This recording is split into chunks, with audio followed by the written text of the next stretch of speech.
together right there. She moved to Cayman Islands about 28 years ago and is the holder of a master's degree in human resource management and a bachelor's in education. Ms. Dawkins managed and coordinated the Young Parents Program for young teenage parents. She has had many successes in helping these teenagers obtain gainful employment and further their education. Following the amalgamation of YPP with the Women's Rescue Center and the National Parenting Program, Ms. Dawkins worked at the Family Resource Center for approximately 14 years as a parent coach and facilitator of many programs for parents, children, and families both in Grand Cayman and in Cayman Brac.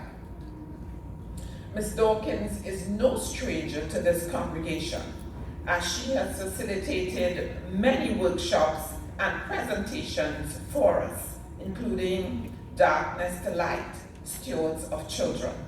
Additionally, she is versed and experienced in facilitating workshops on domestic abuse for these islands and has trained frontline professionals who work with victims and survivors and perpetrators as well. She is now retired. She works even harder, finding time for church, community activities, and helping students through tutoring at the International College of the Cayman Islands. Ms. Dawkins has been an elder and youth leader of Savannah United Church. She loves gardening and plants everything edible to feed herself and community. It sounds like we need to move into her neighborhood. She has one son, a grown man, who is her pride and joy. Let's stand together and welcome Ms. Brenda Dawkins.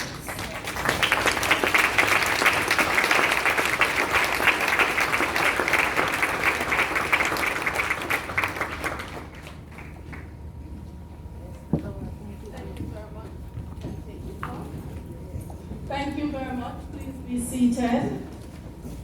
I am not really accustomed to holding a mic, so we'll see what happens here. But the morning has been well spent. I don't know what more I can say to you about Out of the Ashes. However, I could not have said no to our lovely lady, Louise Daly, when she found me just this week, past week, and asked if I would be willing to do a presentation for the church. I thought about it and then I said, well, here I am. When I walked in this morning, I was nervous, and I still am. But I was even more nervous when I realized that there were more people here that I know than I didn't know. When I saw Sister Jasmine, my former co-worker, when I see Sister Joanna, I'm like, oh Lord, I need you. Thanks to the organizers of this day's service, I had the opportunity to meet some of the ladies earlier this week. I met Marsha, Laura, Sister Daly, and Lady Morris, and they represented you all. And it was at their behest, I'm sure with the blessing of our dear Pastor Morris, that I'm standing here this morning. Thank you for accepting me. You see, talking about domestic violence is not a church thing. It is taboo. And so it is not one of those things that someone stands in the pulpit and talk about. In preparation for today's presentation, I looked at some of the theme on Out of the Ashes, and I saw where there was a film in 2003. There was a book written on Out of the Ashes by William Johnstone. There was a song, We Rise, And today, as we stand here, we could add another title, as we know the people in Ukraine are all covered in ashes. As I said before, to give a presentation on domestic abuse is not easy. I will try, however, to highlight domestic abuse, the different kinds of abuse, the impact of abuse, and the church's role in stemming domestic abuse. There are different terminologies that are used, and domestic abuse and domestic violence is used interchangeably in our society. Some persons also refer to it as intimate partner violence because it's taking place with the one who you are living with, intimate, sharing that space with. And it is also termed gender-based violence. You will also see the term victim and survivor used interchangeably, as well as offender and perpetrator. There are laws in the Cayman Islands which seek to work to help domestic violence victims, and as your group has aptly outlined that they have been interfacing with the relevant agencies within the society, we need to know that there is a Protection from Domestic Violence Law 2010. There is also the revision of the Children's Law 2012, and there is the Penal Code 2019, under which the stalking law falls. So you see, domestic violence is not new. It's just that we may not talk about it as much as we do in society. And so I want to say kudos to the church for using this holistic approach in reaching out to your members. So, what is domestic abuse? As defined, it is any incident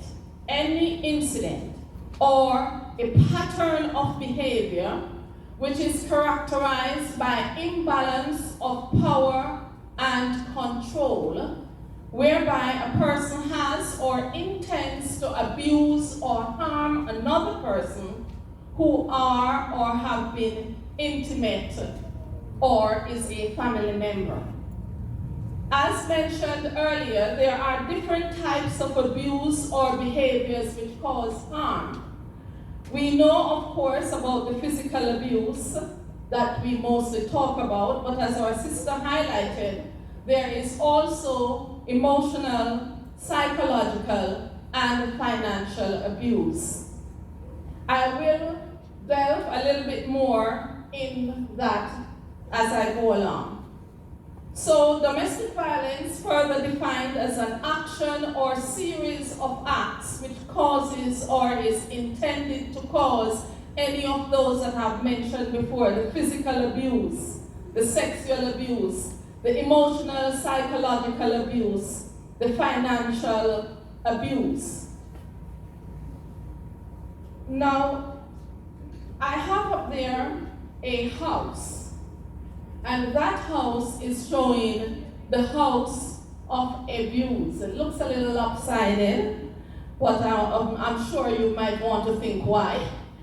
But the house of abuse, as it shows there, has 4 rooms. And you might want to ask yourself, who is living in this house?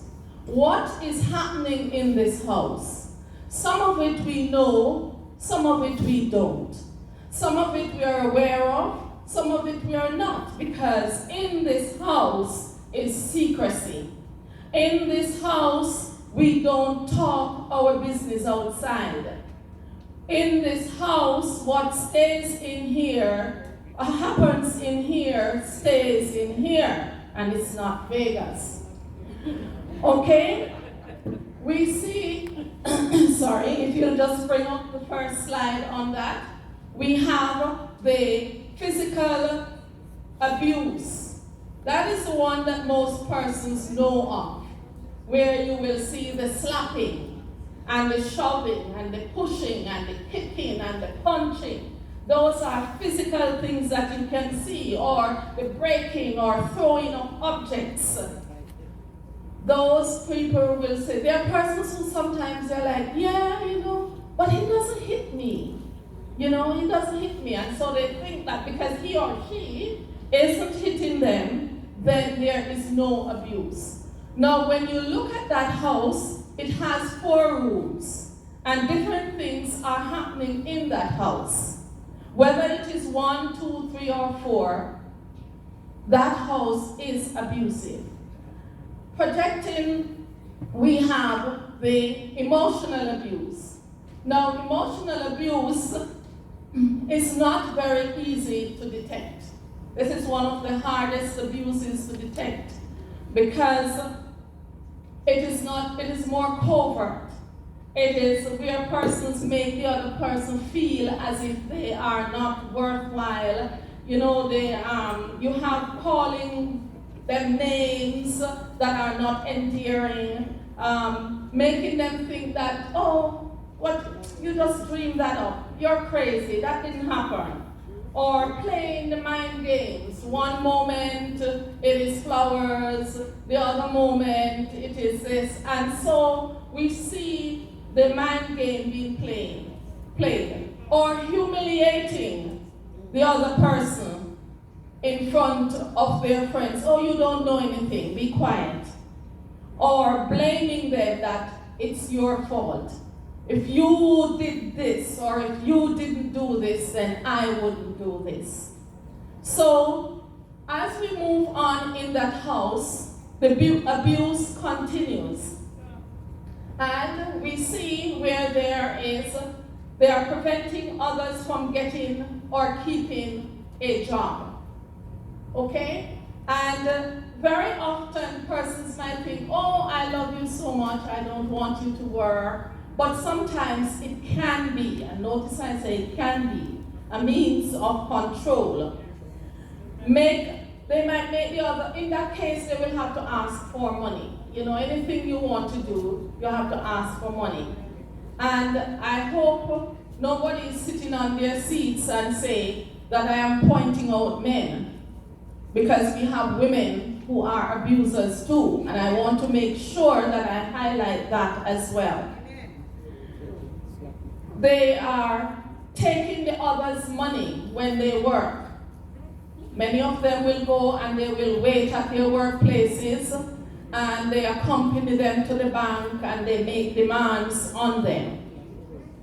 And then there is the age-old immigration threats. Yes, amen. Right? Of course, so I don't have to go too deep into that one. Okay?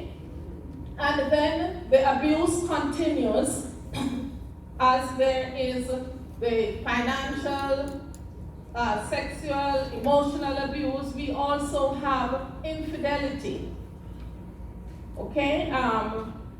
Insisting on sexual acts for persons who are uncomfortable doing that. Expecting certain privileges as well. So as we see in our famous house of abuse, it is now full. Every room in there is occupied with something that is impacting family. And it's not only impacting the 2 people or 3 persons, but we want to remember that children are in that house as well. And many times they suffer silently. And we want to remember that, of course. So, in taking a step so let's take a look at some physical signs.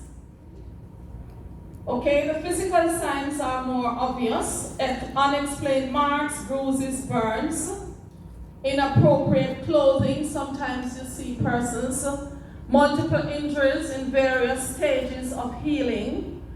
Injuries in their face or neck, and sometimes persons having injuries that they tend to attribute to the cat or the dog or the baby scratching, right? We just need to listen with that extra ear and to not blame and point fingers. I know, I belong to a church too, and you see, we church people, we are so quick to point fingers. It's so much that sometimes our sisters and our brothers don't even want to come forward for help. So we want to be careful how we approach this, because it impacts the entire family and society. And that is what your sisters are aiming to do, to help that scourge within our society. As we look also at emotional signs are not readily detected. That's okay, thanks. The emotional signs can include panic attacks, anxiety, depression. Sometimes people will have that and they don't even know why they're depressed. They can't explain it. Or they revert to alcohol or drug abuse. Post-traumatic stress disorder, stress disorder where things are happening to their bodies, and so maybe even after giving birth or after a day's work or so. The frequent use of tranquilizers, suicide attempts or suicide feelings, and then we label them as being crazy. We have to be aware that there are individuals in our society who will not come forward. And I don't want to point any fingers or say anything, but sometimes the ones who are silent or the ones who clap the loudest, it can have any extreme where persons are just trying to find that space. So we have to be careful as individuals how we talk about others, how we respond to persons when this is happening. Oh no, not my husband. No dear, not me, not in my house. My children, no, we are loving. Because you might be that person who the individual might want to come to. But because of the way how you come across, they just feel as if, I can't go to her because she won't understand. So we have to be aware and alert. There are the behavioral signs where you will have people who are frightened, evasive, ashamed, etc. And reluctance to speak about it or disagree. You have some people who will withdraw from friends and from family. And then you don't see them and you say, Lord Jesus, the backslide. They're not coming to church. Rather than maybe going to find out what support you can give or just being there. Sometimes it is better for us to just be present in the moment when we see people rather than sometimes giving advice if we are not sure. Your agencies here, your church is also aware of entities, and I'm sure you have your support group. Okay, so we don't want to all go around, walking around, judging everyone. But we have to be aware of changes that are taking place and listen for the subtle hints when someone needs help. So be careful what you say about family, about friends, about church sisters and brothers, because you might be that person who they were looking to come to. But because in your little corner you're like, sister so-and-so, that brother so-and-so, and and they're like, oh Father, that was my friend, now how can I tell her what's happening to me? Because we have to be aware that persons are hurting and they do need space and they do need to interact with other persons. Now there's also financial signs that can happen. Persons circumstances might change, and so they might find that they have more stress finding money, and they might resort to stealing or defrauding in order to supply their needs.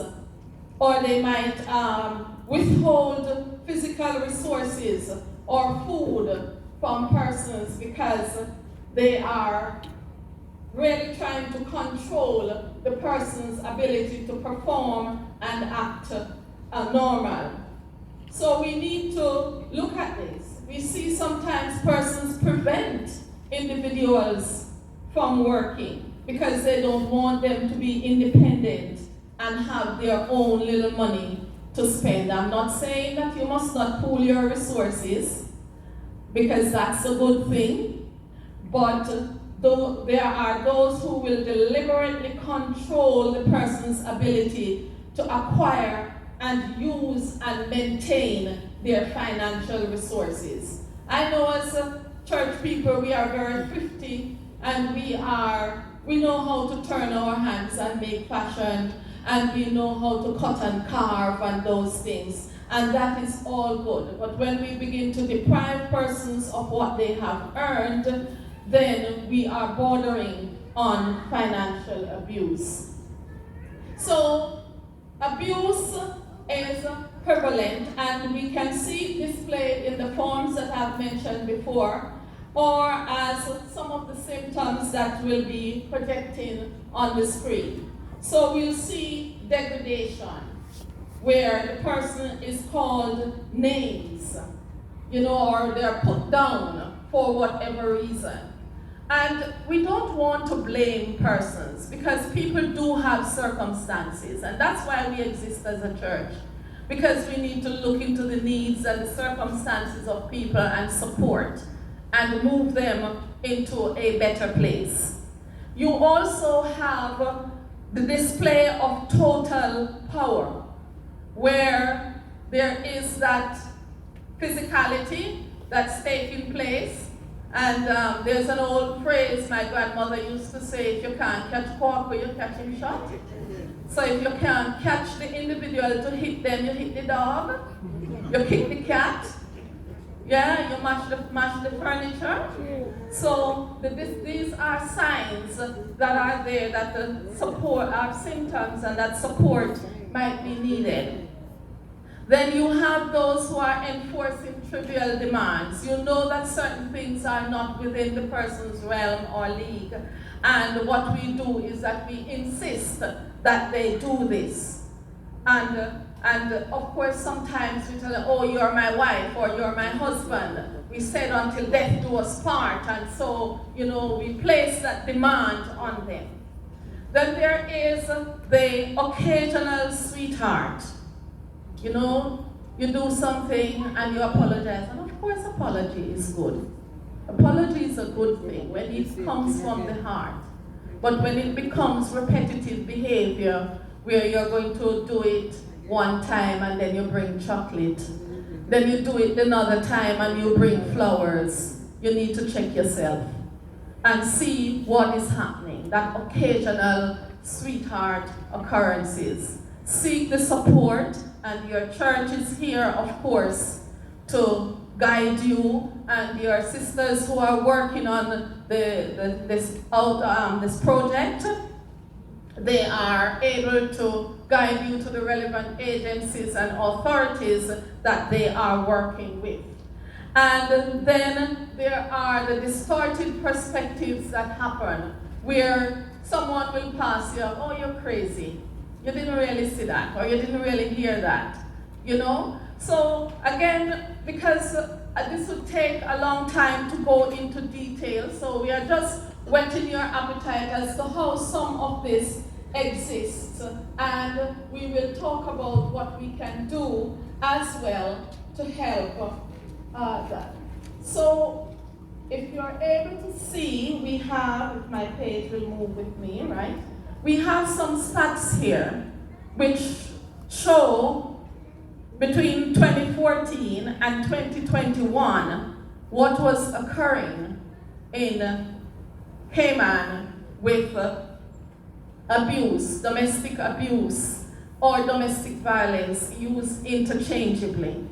In 2014, it's recorded they had 526, 2015, 451, 2016, 742, 2017, 990, 2018, 2,218, 2019, 2,842, and in 2020, there were 2,288 reports, and in 2021, 1,000, I think my sister mentioned it this morning, 1,517.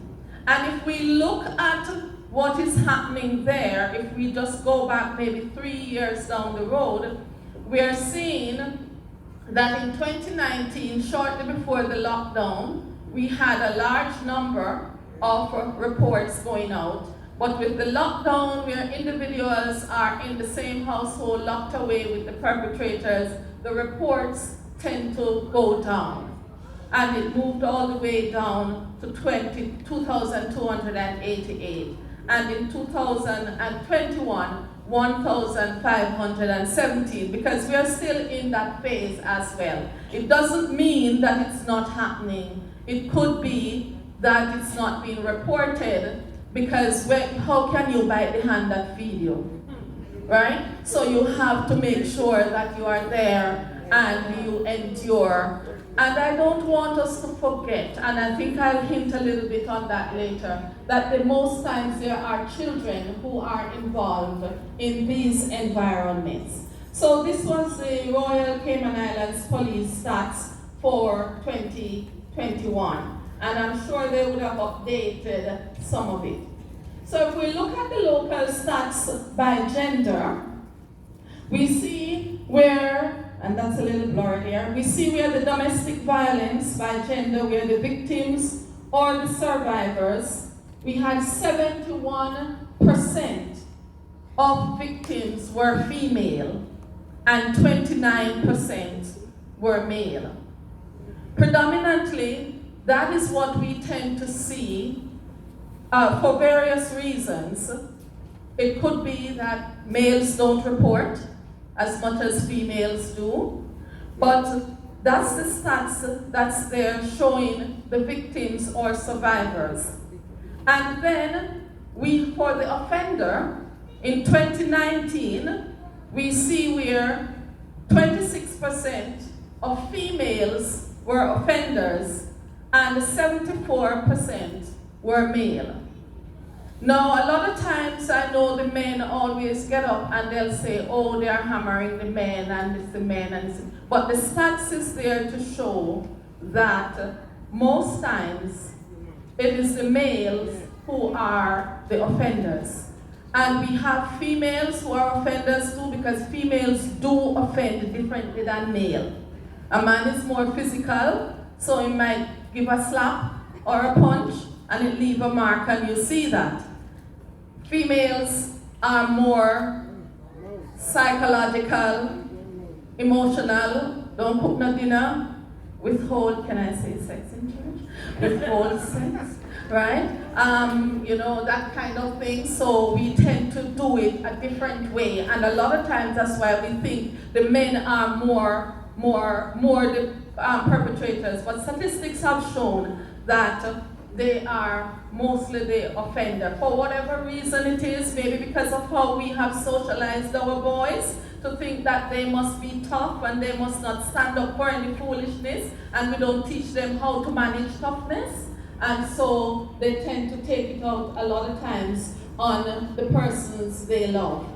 And there's a phrase which says, love is not abuse, abuse is not love. And so we want to help our church members to be aware of that. We are seeing where there are more reporting and and more support services that are available. So who does it happen to? On the picture, you see that domestic violence is found in various sectors.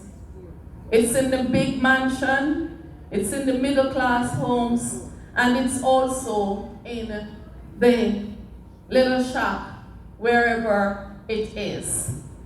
And it is not exclusive to household. And I'll quote for you a quote from Jones which says, "It is a whole of society problem. It's in my home, your home, our brothers, sisters' home.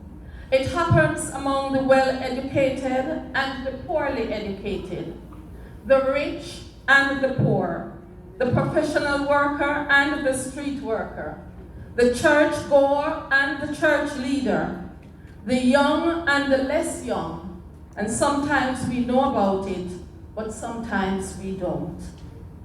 And that is why we have to be careful how we react and respond to persons when they share with us.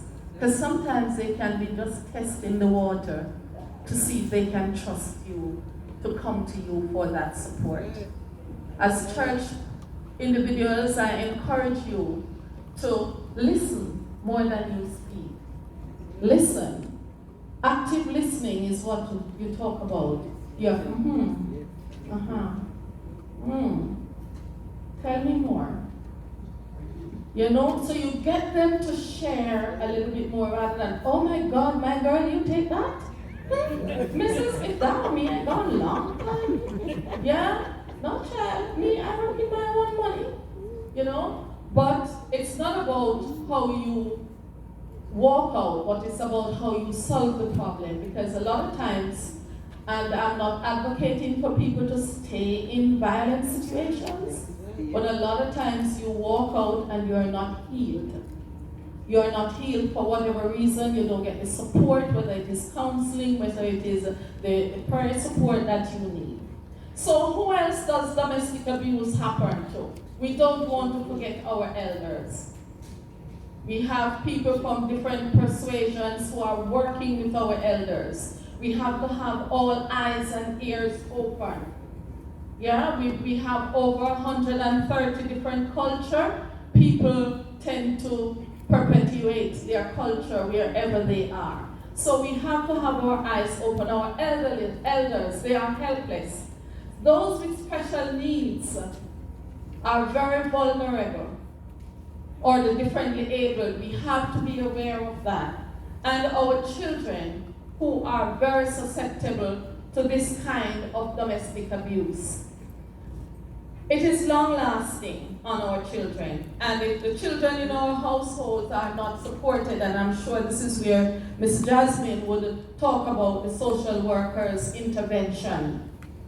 And there is a study, and it's something that your team can do further, which talks about ACEs, adverse childhood experiences, to show how children who grow up in these homes where there is violence perpetrated, where there is domestic abuse, how it perpetuates itself into longevity.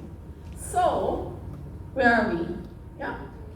So normally our victims are caught in this web of abuse. Like you see they're there, things are happening, the financial abuses, all of these are happening. And it's like a spider in a web, where every time the spider goes, it weaves more thread into it and the person gets caught into it.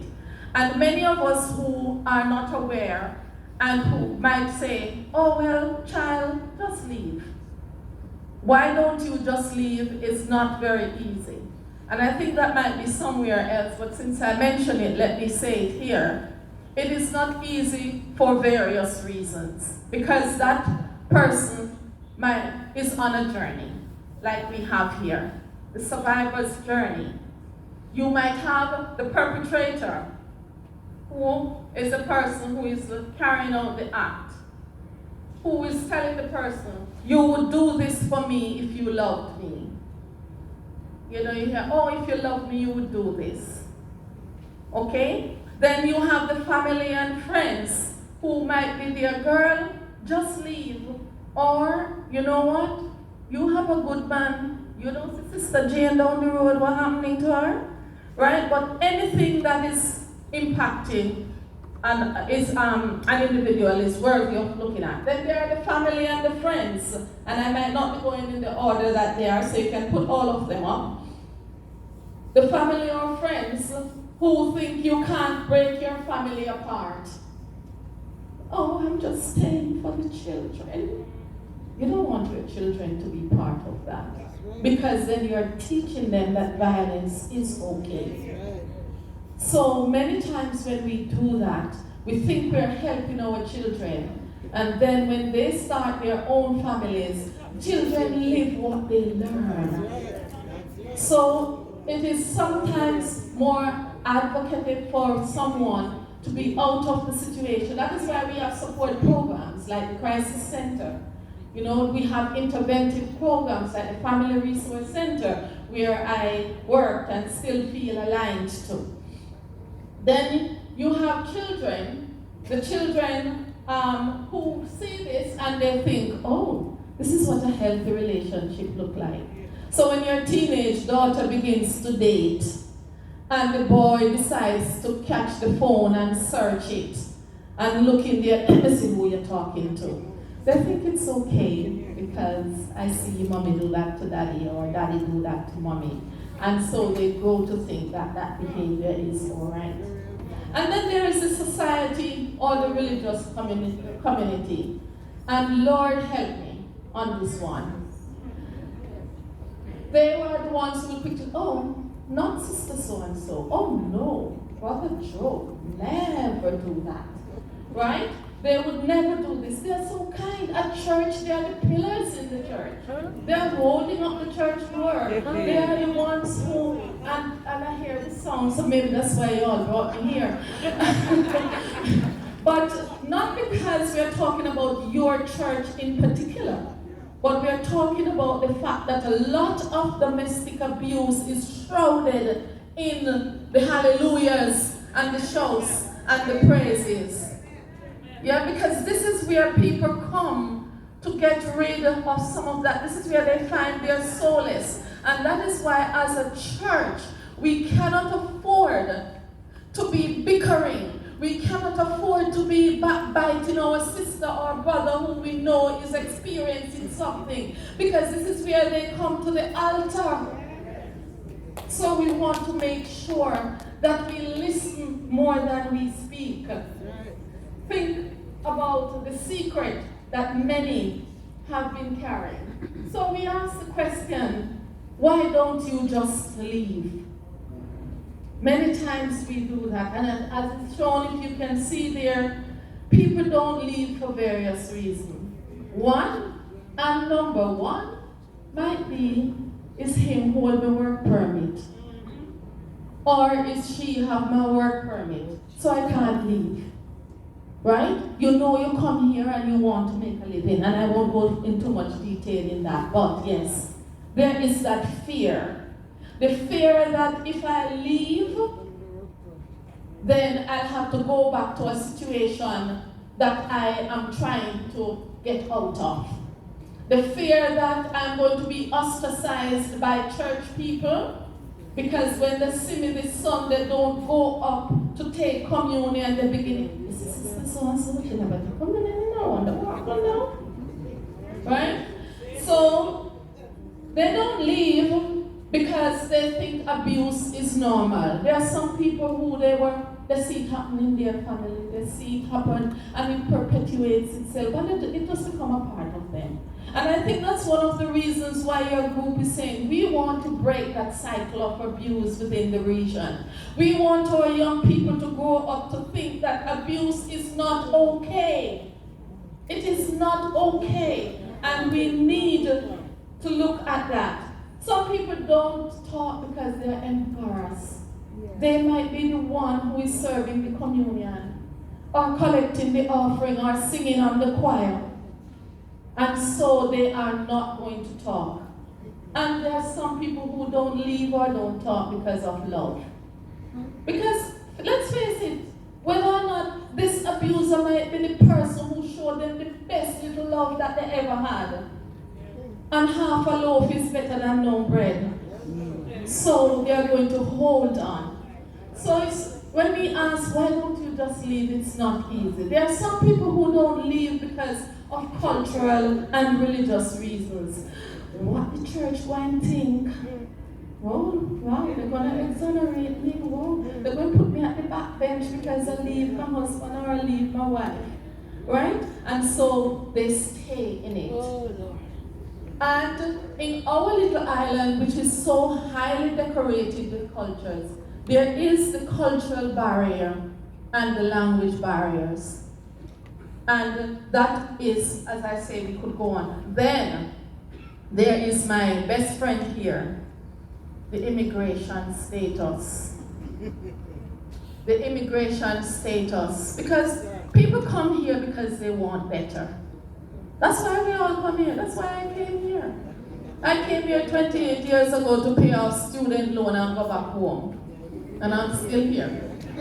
Right? Because, let's face it, it's better than yard. Yeah? And so, they stay in it. Yeah? There are some who don't have the money and the resources, or they might be disabled. And they're looking to you as the church to provide that support. If some of you might be familiar with the Maslow hierarchy of needs, where it talks about the fact that if the basic needs at the bottom isn't met, then you can't move them to come sing and clap and praise hallelujah. They cannot get to the pinnacle of self-esteem where we want to raise their self-esteem. How can you raise my self-esteem when I'm being hit and abused and denigrated and called names daily? It is hard. And that's what makes the job of the church so difficult. Because we are working with both perpetrators as well as victims. And so our pink elephant there, that little elephant there, is held only on the foot by a little piece of rope. It is held back not by the puny rope that is there, but by its belief system. And so you want to think of it. Are you too being held back by that little puny piece of work? And some of us will say, if a person is being abused, why don't they tell someone about it and get help? It's not that easy. And that's why we have to be careful what we say about other people. And because sometimes we have people who are trying to test the waters, and they might come to you, Sister Morrison, and they're telling you about a friend that they know who has a brother, who has a sister, because they want to see what you think. Right? And see if they can share with you. So we need to be open. Okay? We have to think also of the children who are engaged in this. And we could go on, the picture that was there is referred to as learned helplessness. Because that elephant was no longer restrained by a big rope and chain, but a little string. But even after it was released, it could not move because it had all of those shackles. And many times, many of our victims are shackled by the heart and the mind. And I don't want to leave without talking about the perpetrators. Because many of the perpetrators are doing what they do because they want to reach out. They are asking for help as well. And some of them don't know any difference because they might have grown up in a situation. And whilst the statistics have shown that men are largely most times the perpetrators, we have female perpetrators too. And the females they demonstrate domestic abuse different than male. They use more the psychological and the emotional abuse. Yeah? And so we are aware that they exist, and we want to make sure that we have programs like you're doing in place. So how can you help the survivors? You need to listen to them. Don't offer suggestions, and we could go through a lot of that. But why don't you just leave?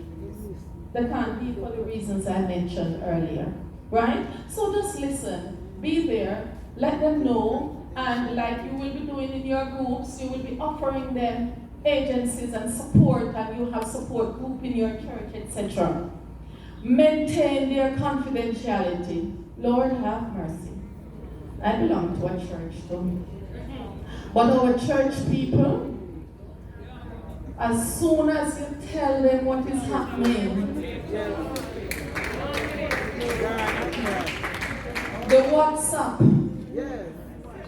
yeah, they go on and they put it out, or they phone call, and they think because they call somebody over in United States, it's not telling your story.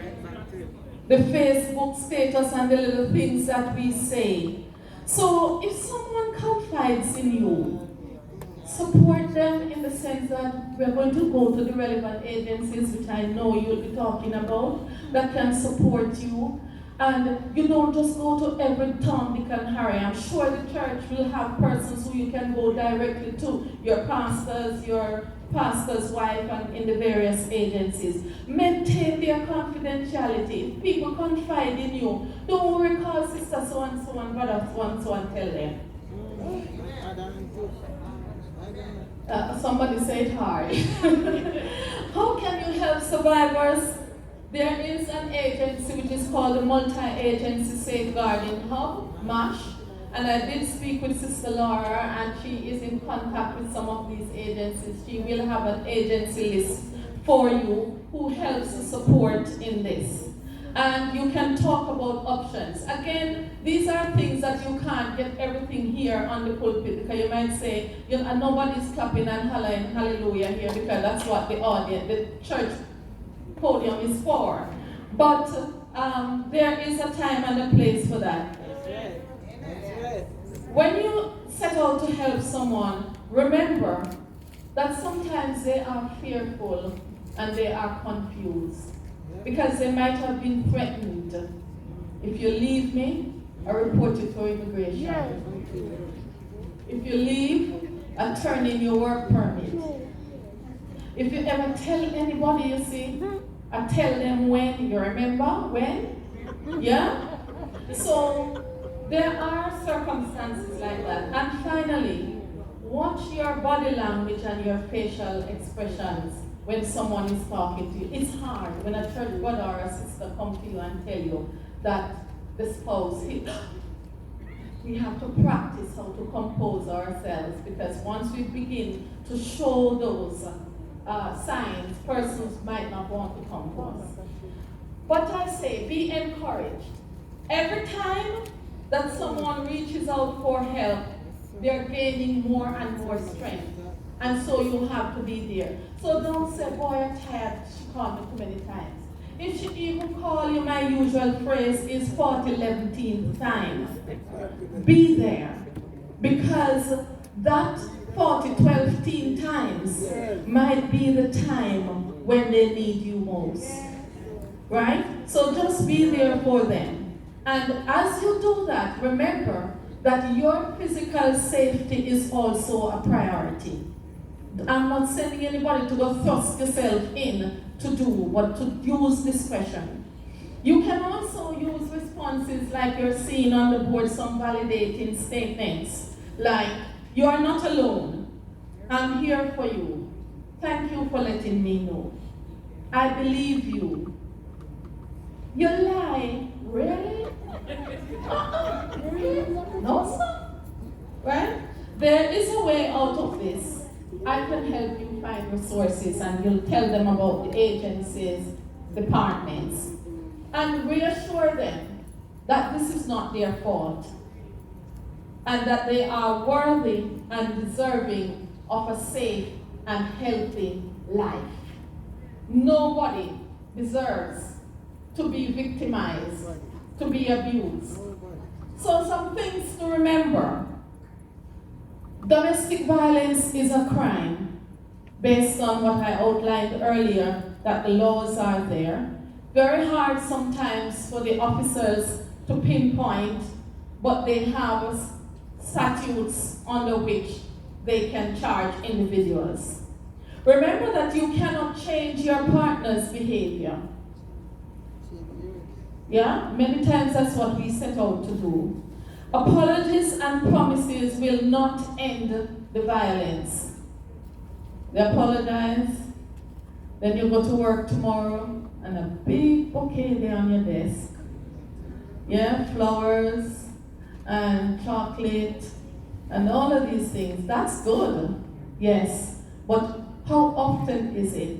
What is happening? And how do you work to help the individual if you can? Suggest to them. Remember that if you are being abused, you're not crazy. A lot of times, perpetrators will tell you, oh, you're crazy. It's your fault. They blame you. And abuse is not control. It's not loss of control. It is a means of control. You'll remember earlier when I talked about the fact that it is power and control. Bigger people, whether bigger in pocket or bigger in manual dexterity or whatever it is power and control. I also want you to think about your children, because they too can easily become perpetrators. And I mentioned earlier about adverse childhood experiences. I won't go into that, but just to let you know that that exists, where the research has shown that children who are grown up in abusive homes become abusers themselves. Their lives are sometimes cut short. They are the ones who are sometimes more reckless because they think nothing can happen to them, because from the growing up they've seen it all. Because they're the ones who sometimes have early teen pregnancy and are running away from home. So, and earlier on I heard welcome made to the Family Resource Center. They are good at doing presentations and workshops, so reach out for them.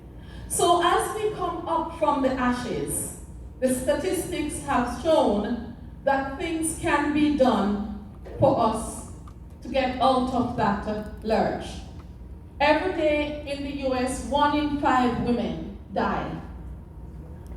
We also want to know that both victim and perpetrators are souls that God loves. So we don't want to say, okay, because you're a victim, we're only going to help you, and we're not going to help the perpetrator or the person who is committing the act. Remember that the church is a place where people can find redemption. Yes, there are the agencies, but there are so many people who look to the church for that support. And as you are there today, if they reach out to you, don't let them stop coming because of the way you handle it. If you don't know how to, revert to the correct sources. Okay? The church needs to respond to these individual needs. So, you can get the victim out of harm's way if you can. I don't know if you have any support services, but then there's a crisis center that you can always refer persons to. Make referrals to the relevant agency. Refer your men and women to anger management groups that are held and classes. Develop a support group like you are doing here right now. Kudos to you. And acquaint yourselves like you're doing with ways that you can assist. If you're a victim, or if you're the perpetrator, you can rise out of the ashes. You can emerge as something new that has been destroyed. You can be renewed. You can be reborn. You can be rebirthed. And like the phoenix, you too can rise. And I will quote here my scripture to end my presentation. In Isaiah 61:3, it says that we are to bestow to them a crown of beauty instead of ashes, the oil of joy instead of mourning, and a garment of praise instead of a spirit of despair. And Psalm 34:18 says, to those of you who are broken-hearted, the Lord is close to the broken-hearted and saves those who are crushed in spirit. He heals the brokenhearted and binds their wounds. Ladies and gentlemen, thank you for having me.